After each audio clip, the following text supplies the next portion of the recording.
Bismillahirrahmanirrahim. Perbedaan pandangan ini ditemukan dengan kewajiban niatnya dilaksanakan sebagai bagian dari aktivitas sholat yang memotivasi kita dalam pelaksanaan ibadah sholat. Summa niyatu al-qasdu fala budda min qasdi umur. Kemudian niat itu adalah menyengaja. Fala budda maka harus min qasdi umur, dari menyengaja beberapa hal. Yang pertama, apa yang perlu diniatkan di dalam pelaksanaan sholat? Ahaduha, yang pertama, qasdu fi'li sholat, menyengaja melaksanakan sholat, litamtaz an sa'iril af'al, supaya bisa membedakan dari aktivitas lain yang non sholat. Wasani, dan yang kedua, ta'yinu sholat al-maqtiyyi biha min kauniha zuhran au asran au jum'atan. Adanya pengkhususan sholat yang dilaksanakan itu jenisnya, sholat zuhur, sholat asar, sholat jumu'ah, atau sholat wajib yang lain. Jadi harus spesifik, nggak boleh hanya niat sholat fardu gitu saja. Wa hadzani la budda minhuma bila khilaf.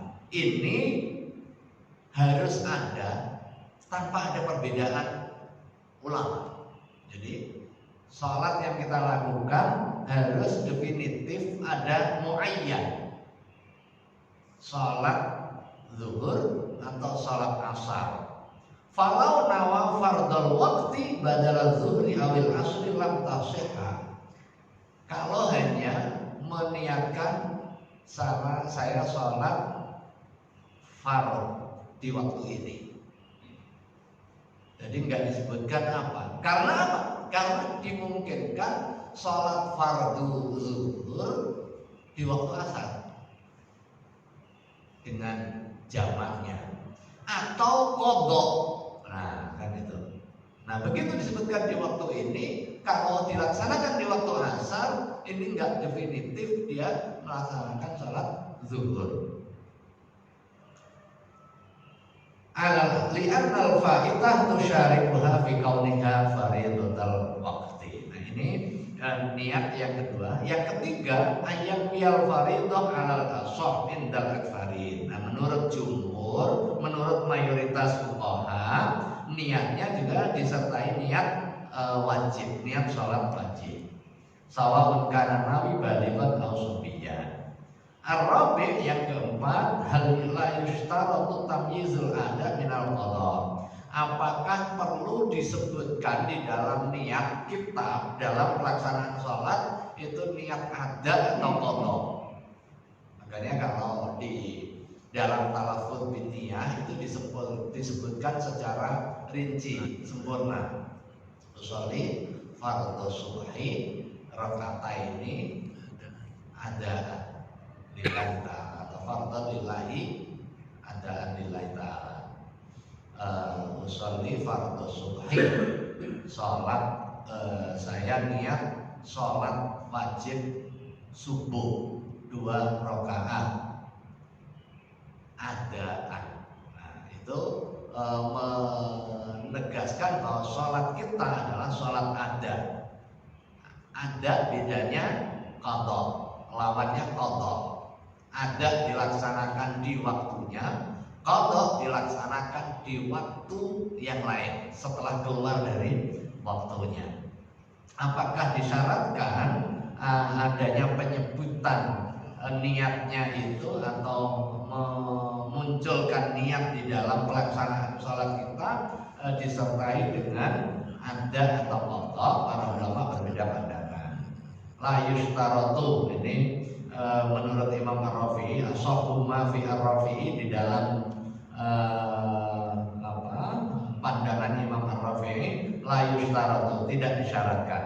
Li'annahuma, karena sesungguhnya ada dan qadha bimaknan wahid, memiliki pengertian yang sama. Yang berikutnya waladhi qalahu an-Nawawi inna hadza fi man jahula furujal waqti li ghaimin wa nahwi qala an-Nawawi fi syarhil mu'azzam. Ini bagi orang yang nggak ngerti habis atau tidaknya waktu. Nah itu dimungkinkan.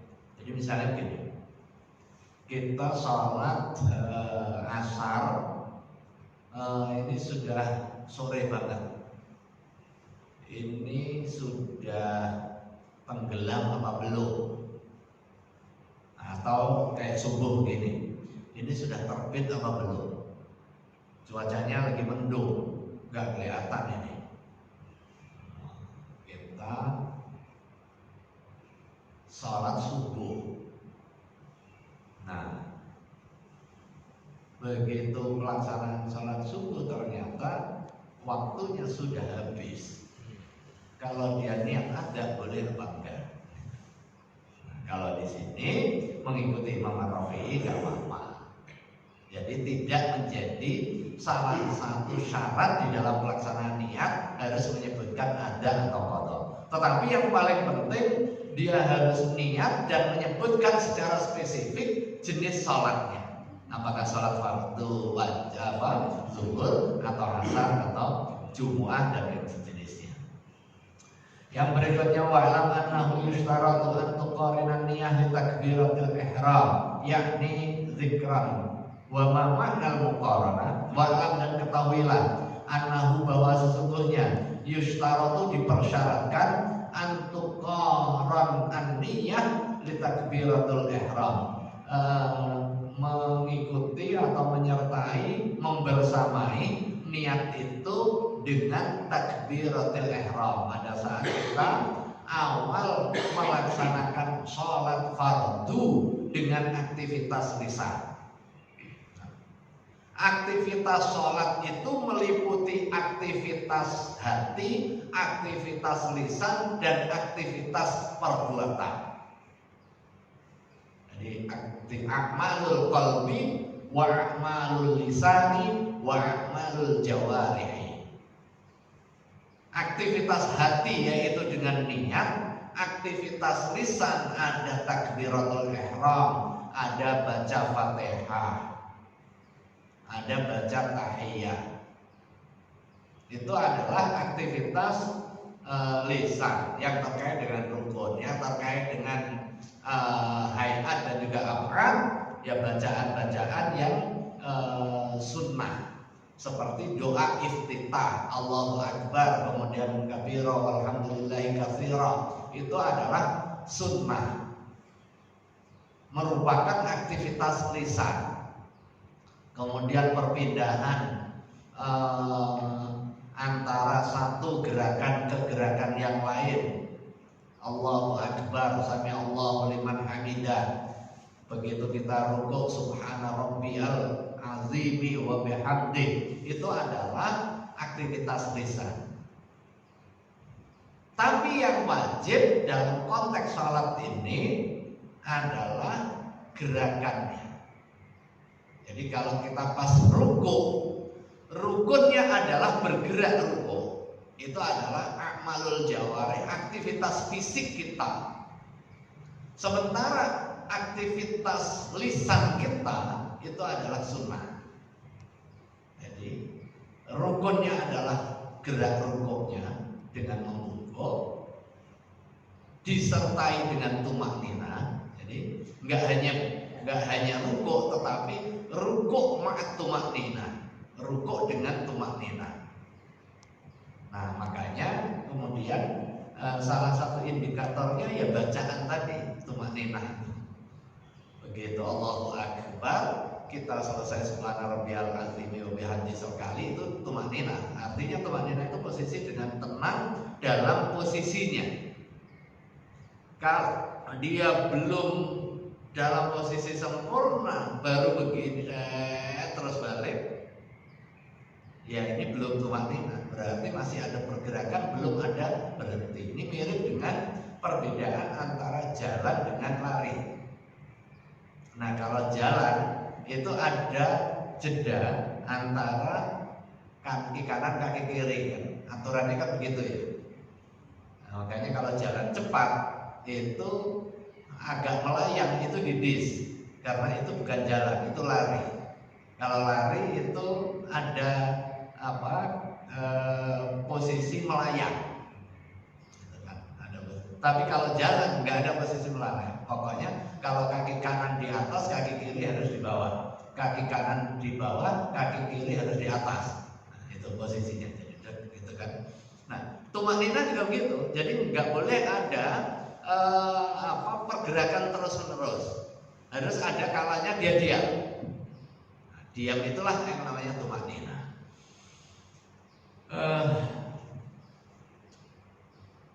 Wal qiyamu ma'al qudrah. Yang berikutnya rukun salatnya berdiri jika mampu. Dengan adanya kemampuan kita maka kita harus berdiri. I'lam anal qiyama aw ma yaqumu maqamahu indal ajzi kal qumudi wal ittija' ruknun fi shalatil fardhi. Ketahuilah bahwa sesungguhnya berdiri atau yang menduduki kedudukan berdiri. Yang menduduki kedudukan berdiri itu misalnya orang yang nggak mampu berdiri itu duduknya adalah menduduki kedudukan berdiri. Kalau kumudi seperti orang duduk indal ajzi ketika dia nggak mampu berdiri, walid tijai dan dia berbaring. Kalau dia mampu duduk sementara dia berbaring maka nggak sah salatnya. Nah, kira-kira begitu adanya Mbak Sisi. Walid tijai dan miring. Ruknun fi sholatil fardhi, sebagai rukun di dalam sholat fardu. Lima rawa Umran bin Husain radhiyallahu anhu qala kana bi bawasirun fasa'altu Rasulullah sallallahu alaihi wasallam faqala sholli qa'iman fa in lam tastati fa qa'idan fa in lam tastati fa 'ala jambin, rawahu al-Bukhari. Ada pertanyaan dari salah satu sahabat tentang tata cara sholat ketika salah satu sahabat memiliki kondisi special needs. Faqala, kemudian Rasulullah SAW bersabda, sholli qa'iman, sholat tetap dengan berdiri. Fa illam tastati, kalau kamu nggak mampu, faqa'idan, maka sholatlah dengan duduk. Fa illam tastati, maka jika nggak mampu juga dengan berduduk, fa 'ala jambin, maka sholat di atas posisi miring. Rawahu al-Bukhari, diriwayatkan oleh Imam Bukhari. Wa zada an-Nasa'i, dan Imam An-Nasa'i menambahkan, fa illam tastati fa mustalqiyan la yukallifullahu nafsan illa wus'aha. Jika nggak mampu miring berbaring juga masih tetap diwajibkan fa mustalqiyan, maka dengan terlentang. La yukallifullahu nafsan illa wus'aha. Allah Subhanahu wa taala tidak memberikan beban seseorang kecuali dia memiliki kemampuan. Wa yushtaratu fil qiyam al-ittisab falawin hana mutakhashshi'an wa kana qariban ila haddi ruku' lam tasih sholatuhu. Dipersyaratkan dalam posisi berdiri itu adalah tegak lurus. Falawin hana mutakhashshi'an, kalau seandainya dia berdiri tapi nunduk kayak ruku, bahkan qariban ila haddi ruku, dan posisinya dekat dengan ruku, lam tasih, maka enggak sah kecuali dia bungkuk. Nah, kalau bungkuk memang ya berdirinya ya begitu, berdirinya begitu ruku jadi agak bulat, jadi agak bulat. Jadi bukan berarti orang bungkuk nggak perlu rukuk. Jadi tetap aja diwajibkan rukuk. Jadi kalau ada orang mampu berdiri kemudian dia mungkin karena nggak enak sebelahnya rendah, dia terlalu tinggi, kemudian dia menjongkokkan diri, nggak boleh. Kecuali misalnya posisi sholatnya rendah 1,5 meter, dia berdirinya 2 meter, dia tingginya 2 meter, yaitu ada kondisi khusus. Dia membungkukkan diri bukan karena memang mau membungkukkan, tetapi karena posisinya yang nggak memungkinkan.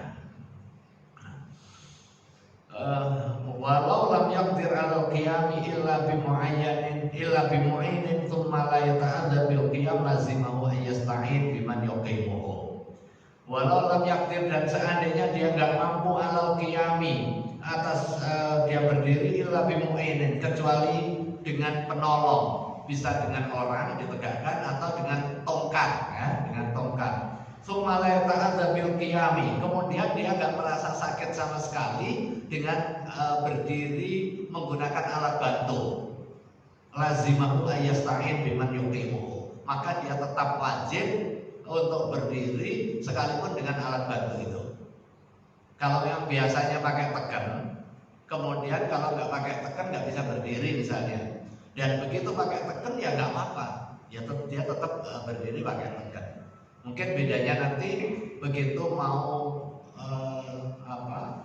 rukuk atau sujud nggak bisa berdiri lagi misalnya, ya sudah. Yang paling penting adalah yang pertama, setelah itu dilanjutkan sholat dengan duduk, ya boleh. Ayasta'in biman yuqimu. Fa illam yajid mutabarri'an lazimahu ayastajirahu bi ujratil mithli in wajada. Nah, kalau memang penuntutnya adalah orang, maka ya orangnya tetap nuntut. Kalau memang itu bagian dari aktivitas keseharian. Kalau nggak ada orang yang mutabarrik, orang yang terbiasanya dampingi, sementara dia dampinginya dengan membayar, maka ya di dalam aktivitas sholatnya ya membayar gitu. Walau qadara alal qiyam duna ruku' was sujud li'illatin bi dhahrihi atau li'illatin bi dhahrihi lazimahu dzalika li qudratihi alal qiyam wa la ihtaja fil qiyam ila syai'in. Walau qadara alal qiyam duna ruku', seandainya dia bisa berdiri tapi nggak bisa rukuk dan nggak bisa sujud, ya sudah, ya dia berdiri saja, posisinya berdiri saja, karena ada ilah. Lazimahu dzalika li qudratihi alal qiyam. Walau ihtaja fil qiyam ila syai'in ya'tamidu alaihi lazimahu walau kana qadiran alal qiyam wastanada ila syai'in bihaitsu law kana saqata sahhat salatuhu ma'al karahah.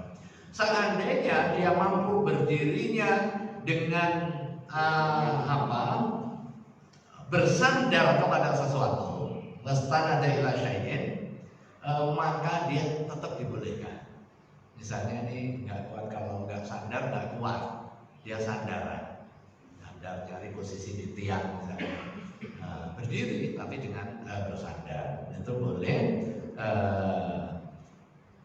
Dalam kondisi normal prinsipnya boleh, tapi kalau kondisi orang normal itu ma'al karoha, sholat sholatuhu ma'al karoha, makruh. Wa man ajiza 'anil intisab wa sara fi hadir raqi'in kaman taqawwasa dharahu likibarin, karena tua al zamani, karena kondisi fisiknya nggak mungkin, lazimul qiyam ala tilkal halam fa idza arada ruku' zada fil inhina bihi. Kalau ada orang karena mungkin karena persoalan perutnya atau kalau persoalan dia hanya berdiri nggak bisa rukuk, ya sudah, nggak usah dipaksain perutnya digeser dulu gitu. Rukuk yang sekira dia mengisyaratkan adanya pembedaan antara pada saat dia berdiri dengan pada saat rukuk, ya, dengan posisi rukuk yang semaksimal mungkin lah. Jadi nggak harus dipaksa rukuk posisi seperti orang normal dengan berapa derajat tuh? 90. Berapa? 90 derajat, posisi 90 derajat. Nggak harus dipaksakan 90 derajat. Wa hadza huwa shahih. Ini menurut mazhab fikih yang sahih. Wa bihi qata'a al-Iraqiyun, dan pandangan ini yang difatwakan oleh ulama Irak wal Mutawalli wal Baghawi wa alaihi nas asy-Syafi'i, dan demikian juga yang ditetapkan oleh Imam Asy-Syafi'i. Wa takbiratul ihram, yang berikutnya adalah takbiratul ihram.